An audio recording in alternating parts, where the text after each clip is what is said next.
Alright, hello everyone, and thank you for tuning in once again to the Black Box Podcast. BBOR, Black Box Online Radio, coming to you from West Virginia. Today we're going to do something that I've been meaning to do for a very long time, and that is to revisit the subject of Kevin Shipp, the former CIA individual who went public and is now trying to expose some of the inner workings of the CIA and the government.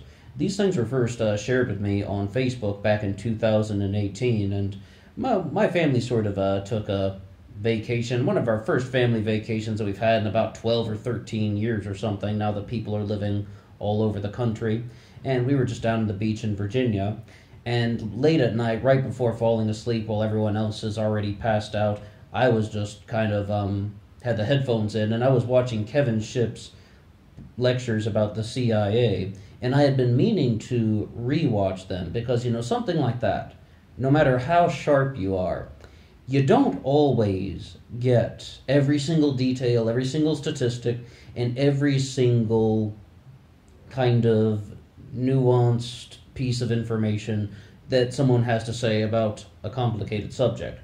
So I finally got around to revisiting the subject, and let's talk a little about Kevin Shipp, former CIA operative, and let's know, is he telling the truth about everything, about all the inner workings of our United States government, or is he mixing in far-out, wacky ideas just to get attention, as some people have accused him of? Well, what I would say is the single biggest thing that I came away from the first time watching his uploads was that he differentiates between the deep state and the shadow government. We've been talking about the deep state for a long time, but his kind of breakdown is that the deep state is the sort of series of financial pressures that are placed upon the government, especially the executive branch, but placed upon the government, the series of financial pressures and outside influences, whereas the shadow government is the series of secret workings that are going on with every single, governmental agency. We're talking about the State Department, the CIA, as well as the NSA, their sort of secret actions. That is the shadow government. And yes, those things do happen. That is the whole nature of top secret and classified information. Why do you think people were so mad at Hillary Clinton for the emails? Because she was sharing, she shared at least 3 to 10 top secret pieces of information and countless pieces of classified information on the private email server. That's a whole nother subject, a different kettle of fish, but the whole point is that's the nature of top secret and classified information, as well as these agencies are kind of have their own secret operations that could be done for the benefit of somebody else. By somebody else, once again, we're talking about, outside influences. The deep state is the series of outside influences on the government, particularly the executive branch, and the shadow government is the kind of secret workings that all of these departments do that we don't get to know about. Okay, so when he's introducing it like that, I'm like, well, yes, that's real. And I mean, that's a very nice breakdown because obviously the MSM doesn't even want to talk about this stuff. I mean, they kind of make fun of people now for mentioning the deep state, but when you kind of present it just in the way that Kevin Shipp did, that is something that is obviously very real. We've talked about how there is kind of a cycle of corruption in the United States government as well as all governments, and there is this sort of outside influence from, financial oligarchs. Oligarchy is a real thing, as well as this can also extend to the global sphere. That's what becomes the New World Order. If you kind of just look at all these different national governments and how they're all kind of caught up in the same mechanism that is just benefiting the oligarchs, the few, a very small group of people are benefiting enormously, and the masses are almost getting zero benefit from anything. It's this type of cycle that is benefiting.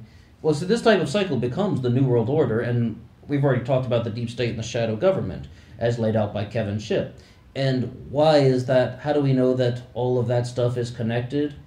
because in order to maintain it, they have to go through specific measures to preserve this type of cycle of benefit. Oliver Stone, of all people, gave a very interesting breakdown of the military-industrial complex. He stated that the military-industrial complex just means that Congress needs money in their coffers, and they need a flow of money to the defense contractors. You know, these congressional individuals, they support the defense contractors, and the defense contractors then donate money to the congressional campaigns to get these people into office, as well as putting money in the coffers of Congress. Okay, military-industrial complex right there. And Kevin Shipp was the first person that I ever heard say that Dwight D. Eisenhower described the military-industrial complex, right? You know that story. But it was actually described as the military-industrial congressional complex. Kevin Shipp was the first person I heard to kind of bring up that sort of factoid, and I mean, I think that there's something to say for that because of the reason that we just laid out. You ever notice this type of circular system of corruption? Why are we talking about corruption all in cycles? Because it requires many different operations. Okay, so far, we're on the same page. I mean, once again, someone was sharing the stuff on Facebook, saying, everybody, please watch these Kevin Shipp lectures. I mean, you got to see what this guy is saying. He's just sharing some big secrets. When I first watched it, I was like, okay, he's former CIA. I mean, there is something to say for that. I've mentioned on the channel previously that I have a very big admiration for John Stockwell, the former CIA operative to go public. He was actually a CIA director, highest-ranking CIA individual to go public at the time, and that was back in the 1980s. He has great presentations that are still on YouTube, but there are many other CIA guys that are going public, or just, that are involved in the public sphere. I mean, look at not only Kevin Shipp, but Evan McMullen, or other people like Buck Sexton. It's like those guys are just trying to rebrand themselves as either political commentators or politicians. Evan McMullen running for president multiple times. They have some good things to say, but they're also, you got to wonder, are these people just kind of mixing in some far-out ideas just to prop up their own careers? Because someone's sharing this stuff on Facebook, and one person wrote to the lady who was sharing it, actually, and she's like, I hate to burst your bubble, but Kevin Shipp is not reliable. And you gotta wonder, it's like, the kind of description that we put forward of the shadow government, the deep state, New World Order, military-industrial complex, he's talking about all that stuff, and I don't think that sounds far out. In fact, though, that sounds like it's kind of an honest and somewhat balanced presentation of it. Some of the things, though, that you would want to say, where Kevin Shipp might be unreliable, I guess it would be just tying it into the current political system. I mean, saying that Chuck Schumer, the senator from New York, is an operative for the intelligence agencies, and he's sort of doing that by cherry-picking data. I don't like Chuck Schumer. I mean, he's one of the things that needs to go from the United States Senate, but I don't necessarily know if he's an operative of the United States intelligence agencies, and the reason why he's doing that is comparing him to Senator Allen Dulles, who was the person who challenged John F. Kennedy and told him not to cross the intelligence agencies, and then Kennedy was, of course, assassinated. But it's I don't really know if Chuck Schumer is that heavily involved in anything other than himself and his love for Nancy Pelosi. So it's the real answer just with Chuck Schumer is vote him out of office in 2022 when he's up for re-election, and there are going to be a wide range of New York Democrats that are going to be challenging him in the primary, so let's just hope that he will be taken out. But one of the things is, let's not kid ourselves. People do make stuff up just to get on television, or they make stuff up to get on YouTube. I mean, the YouTube video that I was watching from Kevin Shipp had about 890,000 views, and he was saying that he has another one with 2 million views, talking about the CIA and how it functions. But the thing is, it's people do make stuff up just so they can have that type of following. And not to mention, people do use time in the CIA as a way to further their own political careers. I mean, somebody like Buck Sexton, if you ever get a chance to hear some of his stuff, I'm not very impressed. I mean, he's just trying to become an ordinary political commentator, and he uses the CIA as kind of a kind of like a lily pad to sit on or something. Excuse the terrible simile. But and somebody like Evan McMullin, of course, was running for president, and the heart and soul of his credentials is just that he was former CIA. People do use this as a stepping stone into other sort of politically motivated career possibilities. I do say, though, with Evan McMullin, he has some interesting things that he has written about authoritarianism, and I found that stuff to be his best work. You know, when he talks about how an authoritarian government functions, if you can ever dig up any of his articles online about that, I would recommend it. Interesting stuff from Kevin Shipp, though, our man of the hour. What Kevin Shipp was saying, though, about just the old families that are connected to mega wealth, about how much of an influence that they have on world events. That's what I was saying when, like, this just sounds like it's right out of the conspiracy theory literature. Alex Jones says the same stuff. Lyndon LaRouche said the same stuff for ages about the Rockefellers and just how they were connected to the Council on Foreign Relations, which they are, but about how much influence that actually has over world events. Kevin Shipp says the Council on Foreign Relations, the CFR, is just like the single most influential thing on American foreign policy. I'm a little bit skeptical of that. I'm an outsider. I'm not an insider. But why would I be skeptical of something like that? Do they really have as much power as they sort of lead on? I mean, the kind of it's not the vice president, it's called the vice director of the CFR, is run by the actual vice president of Kissinger and Associates. At least they were the last time I checked, and that's definitely connected to all of Henry Kissinger's evil workings and his consulting, manipulating things with other foreign governments. Some people were talking about this on a forum, and they put out a very interesting argument about how Henry Kissinger, even in his 90s, was the single most powerful person in the world because of his ability, it's because of his consulting work with foreign governments, not to mention his connections that he established when he was National Security Advisor and Secretary of State, and influence over just different regions of the world, different foreign governments. He has the single most power of any person. It was an interesting argument, but once again, a lot of that stuff is, hence the name argument. You can obviously counter-argue and propose a variety of other people that would be the single most powerful person in the world.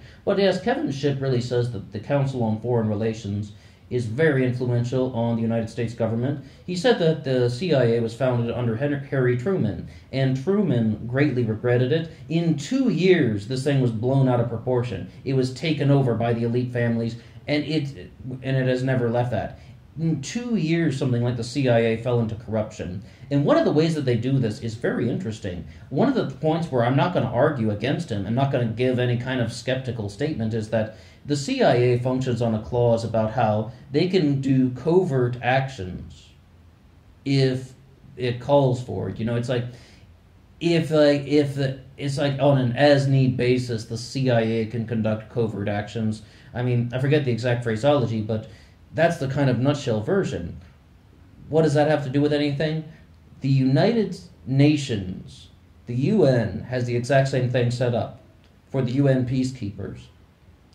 It's like, because peace and security are not defined by the UN Charter at all. And that was something that was reminded to us by Shannon Zimmerman, who appeared at the TED conference she gave a whole TED talk about that, and it's like, I mean, you got to look at that. That's just what they do. They use very vague terms that are, it's like they're just vague and they aren't precise, so that the government agencies can function more easily. They can always weave around. They always have an excuse. It's an escape road, a fail-safe. It's kind of their get-out-of-jail-free card. It's something that just gives more power to individuals that want to manipulate the system. I mean, it's like they can always have a reason to kind of increase involvement in this part of the world with the United Nations, or in the United States government can also intervene in things through the CIA because of the vague phrasing about how the CIA should function. This doesn't happen only with things like the United Nations and the United States government. This happens with all governments. In the nation of Mauritania, a third world nation in Africa, one of their laws is any violation of Islamic morality. And it's just like, but they don't define what Islamic morality is. It doesn't say going against the Quran or Sharia law. It says violation of Islamic morality. And a judge can just be like, oh, well, yes, I think you violated Islamic morality, and they throw people into jail. This happens with governments all over the world. And even the CIA, which isn't the heart and soul of the United States government, it is still happening with the agencies. Back to the shadow government. The functions, in a covert manner, the secret functions of the United States government are become the shadow government. And that is not a controversial issue. Top secret classified information. Not to mention the things that we just don't see in the public sphere. Granted, though, journalists try their best to expose some of these things, but one of the things, though, that I had not heard was involving a certain individual named Catherine Meyer Graham. Just last week we were talking about Catherine Meyer Graham when we did the FBI file on Marion Barry, the former mayor of D.C., who got into sort of a political exchange with Catherine Meyer Graham. But she's the subject of the movie The Post with Meryl Streep. But the thing is, he was saying that Catherine Meyer Graham was actually working for the Council on Foreign Relations and using the Washington Post to intentionally put out disinfo, spreading disinfo. One of the things, though, about journalism is that our journalists we have to trust some of them, but there are some of them we cannot trust. And I shouldn't say that word. It's like some people are telling the truth and some are not. Let's trust nobody. How do we get to this whole thing? Well, even in 1986, Arno de Borgrov, the former editor of the Washington Times, was just talking about how, some people are conspiring with the Russians and they're putting out disinfo in the New York Times. These people are actually working for the Soviet Union. It's like the same Russiagate narrative that we have in 2016. 1986, 30 years earlier. They just rehashed this narrative. The media is filled with liars and phonies, and they love rehashing narratives because it keeps the people divided and it turns them into sheep. Well, anyway, I think we're going to have to do a whole series on the Kevin Shipp uploads and some of the controversial ideas that he has put forward. I think there is actually a lot of substance in presentations like this, talking about how the deep state and the shadow government function, and I don't really think that it's going to cover... It's nothing that we can cover in any single upload. So we'll probably do a few of these over the course of the next coming weeks. I don't know if we're going to do all of them in a row because there are some other cases that I would like to explore. But let's not kid ourselves. The Federal Reserve was founded by the investment bankers. This is a Kevin Shipp point, mind you. And that's real. And there definitely is an influence from the outside financial powers. Financial oligarchs do put pressure on the United States government to move it in a particular way. Large concentrations of wealth equal large concentrations of power. And then the large concentrations of power can move the public sector to their advantage. That's why so many people are complaining about mega banks, because they're just like if they get too much power in something like the mega banks, then they can persuade the public sector to follow their desired outcome. They can persuade the public sector to come to their desired outcome, rather.